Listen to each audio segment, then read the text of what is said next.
Hello students, welcome to online classes. Today we start our next chapter of our science book, chapter number 9, reproduction in animals. Animals में reproduction कैसे होती है? Do you recall the process of digestion, circulation and respiration which you have studied in your previous classes? पिछली classes में हमने digestion के बारे में पढ़ा है, 7th क्लास में सर्कुलेशन के बारे में पढ़ा है, रेस्पिरेशन के बारे में. This process are essential for the survival और ऑफ एवरी इंडिविजुअल. ये सारी जो भी प्रोसेसेस होती है डाइजेशन की, सर्कुलेशन, रेस्पिरेशन, बहुत ज़्यादा ज़रूरी होती है किसी भी ऑर्गेनिज्म के सर्वाइवल के लिए. You have also learn about the process of reproduction in plants, और हमने 7th क्लास में रिप्रोडक्शन प्रोसेस इन प्लांट्स में पढ़ा है. Imagine reproduction is essential for the continuation of species. Reproduction क्यों ज़रूरी है? स्पीशीज़ को कंटिन्यू करने के लिए. कोई एक स्पीशीज़ है तो उसका फर्दर उसको कंटिन्यू करने के लिए, उसकी नेक्स्ट जनरेशन को कंटिन्यू करने के लिए रिप्रोडक्शन बहुत ज़्यादा ज़रूरी होती है. Imagine that what would have happened if organism had not reproduce. क्या आपने कभी इमेजिन किया अगर कोई ऑर्गेनिज्म में रिप्रोडक्शन प्रोसेस नहीं होती है तो क्या होगा? You will realize that reproduction is very important as it ensures the continuation of similar kinds of individual generation after generation. मतलब जो कंटिन्यूएशन रहती है किसी इंडिविजुअल की, वो जनरेशन टू जनरेशन चलती रहती है रिप्रोडक्शन के. You have already learned in your previous class about reproduction in plants. Class 7th में हमने प्लांट्स में रिप्रोडक्शन के बारे में पढ़ा है.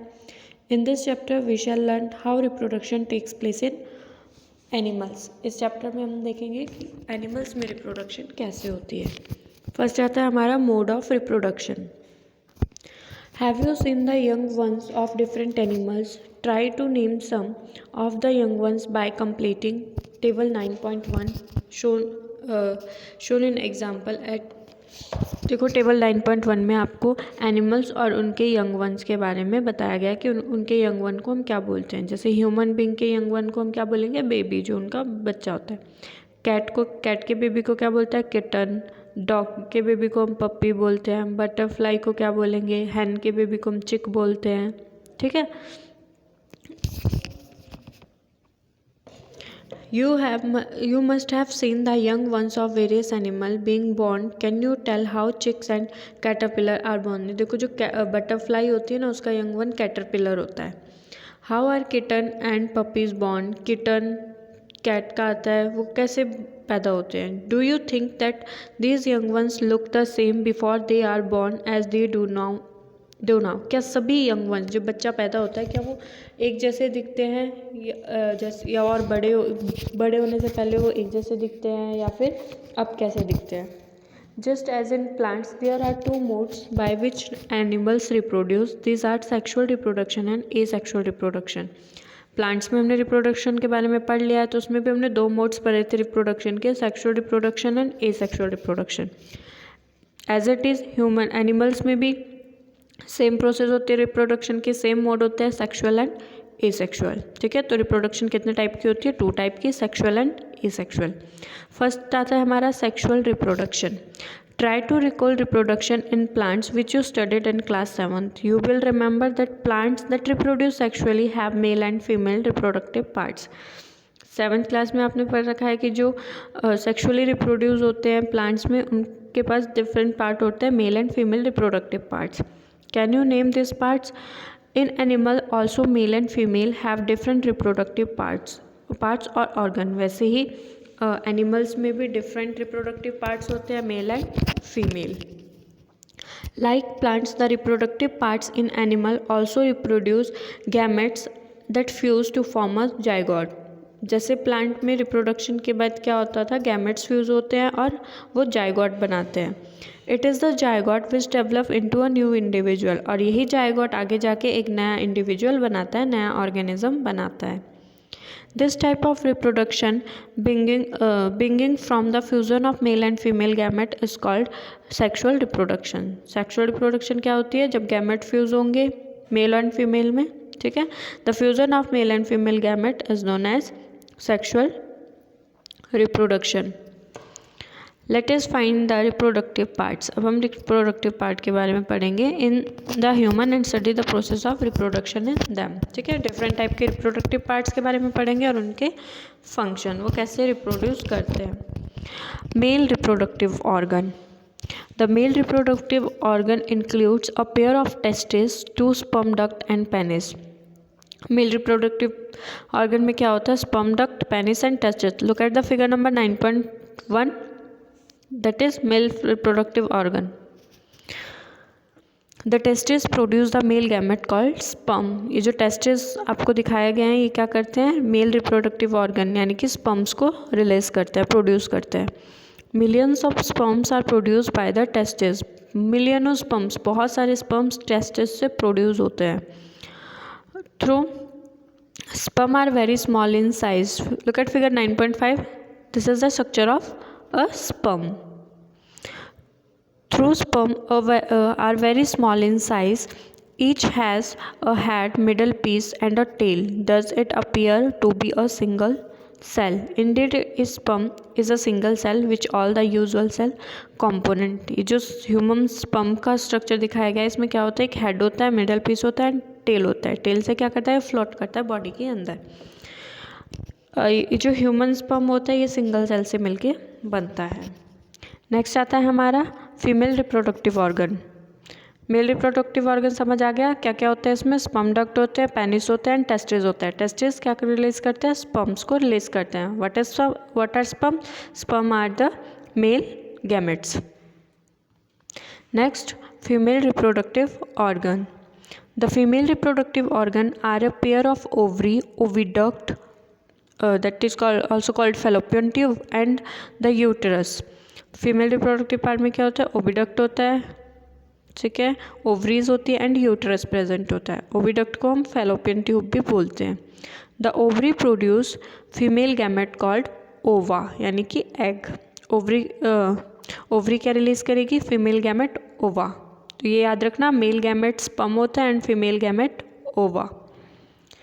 In human beings, a single mature egg is released into the oviduct by one of the ovary every month.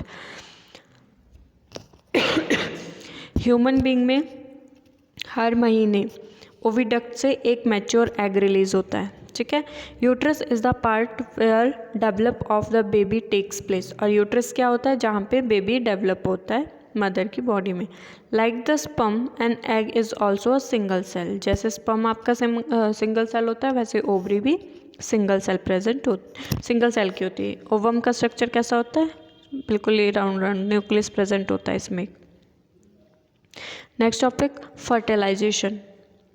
The first step in the process of reproduction is the fusion of sperm and the ova. Fertilization में पहला step क्या होता है? Sperm and ओवा आपस में fuse होते हैं। When sperm come in contact with an egg, one of the sperm may fuse with egg. जैसे ही वो स्पर्म एग के कांटेक्ट में आएगा, कौन सा एग? जो ओवरी से रिलीज होगा, तो वो उस एग के साथ फ्यूज हो जाएगा। Such fusion of the egg and the sperm is called fertilisation. जब स्पर्म और एग की फ्यूजन आपस में होती है, आपस में वो मिलते हैं, दैट इज कॉल्ड फर्टिलाइजेशन, ठीक है। देखो, fusion of male and female gamete is known as sexual reproduction and fusion of sperm and ova is known as fertilization. इसमें कंफ्यूज नहीं होना है।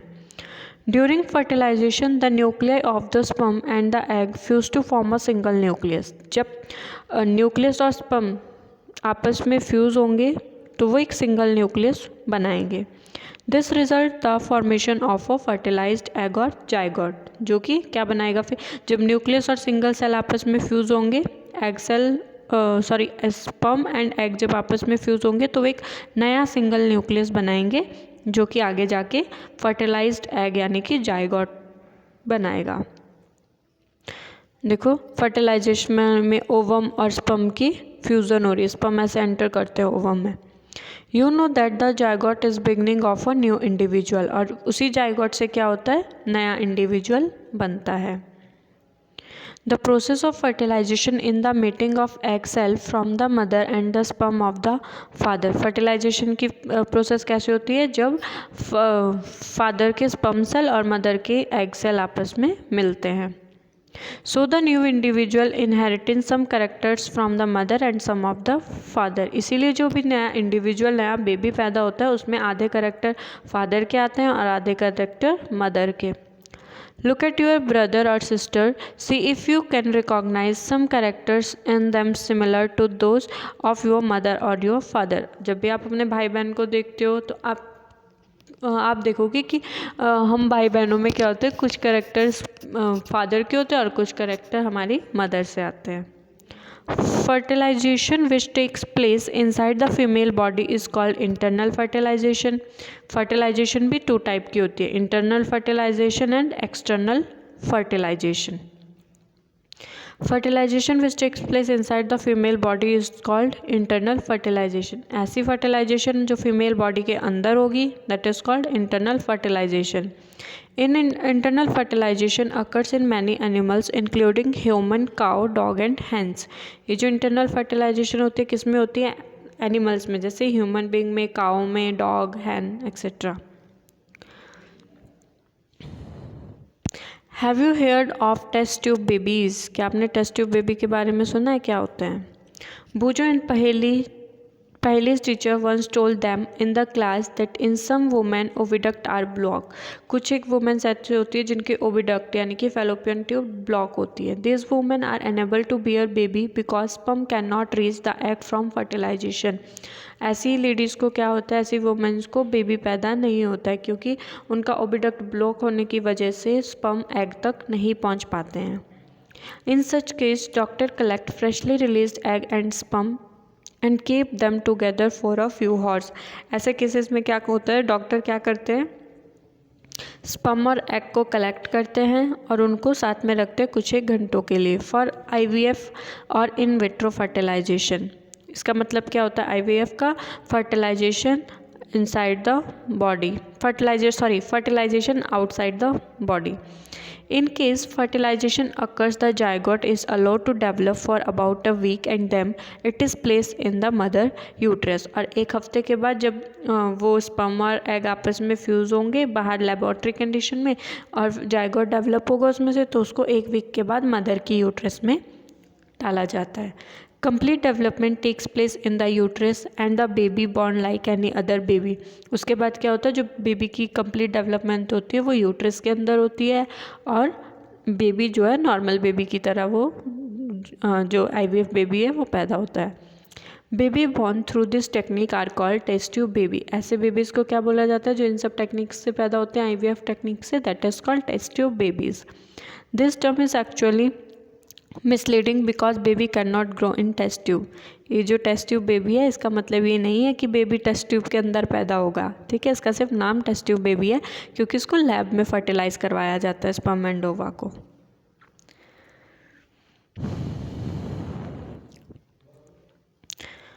अब आता है हमारा एक्सटर्नल फर्टिलाइजेशन क्या होती है। देखो, internal fertilization inside the female body, तो एक्सटर्नल फर्टिलाइजेशन क्या होगी, आउटसाइड द फीमेल बॉडी। अब आपने देखा होगा कि बहुत सारे फिशेज होते हैं, फ्रॉग्स वगैरह जो होते हैं वाटर में एग ले करते हैं, ठीक है। एक्टिविटी 9.1 पढ़ लेते हैं ना। ड्यूरिंग स्प्रिंग और rainy season frog and toads move to pond and slow flowing stream. When the male and female come together in water, the female lay hundreds of eggs. Unlike hen's egg, frog's egg is not covered with a shell and it is completely very delicate. A layer of jelly holds and eggs together and provide protection to the egg. देखो, जब rainy season होता है तो mail frog और female frog क्या होते हैं, water में फ्लोट करते हैं, ठीक है। जब वो दोनों आपस में कांटेक्ट में आते हैं तो जो फीमेल फ्रॉग होती है वो क्या करती है, बहुत सारे एग्स ले करती है, ठीक है। और जो फ्रॉग के एग होते हैं वो वैसे नहीं होते हैं जैसे हैन का एग होता है बिल्कुल हार्ड शेल से कवर्ड। इनके एग जो होते हैं उसके बाहर जेली लाइक सब्सटेंस की कवरिंग होती है, ठीक है। As the egg are laid the male deposit sperm over them. जैसे फीमेल एग ले करेगी तो मेल फ्रॉग क्या करेगा, उसके ऊपर स्पर्म रिलीज करेगा, डिपॉजिट करेगा। ये sperm swim randomly in water with the help of long tail. हर एक स्पर्म क्या करते हैं, वाटर में फ्लोट करते हैं अपनी टेल की हेल्प से। The sperm come in contact with the egg, this result in fertilization. जब स्पर्म एग के कॉन्टैक्ट में आएगा तो फर्टिलाइजेशन प्रोसेस होगी। This type of fertilization in which the fusion of a male and female gamete take place outside the body of the female is called external fertilization. ऐसी fertilization जिसमें sperm और egg की fertilization female body के बाहर होगी, that is called external fertilization. It is very common in aquatic animals such as fish, starfish, etc. ये जो external fertilization होती है ये किस में होती है? जो aquatic animals होते हैं, water में रहते हैं. Our next topic is development of embryo. इसे हम next class में discuss करेंगे. आज के लिए इतना ही. Thank you.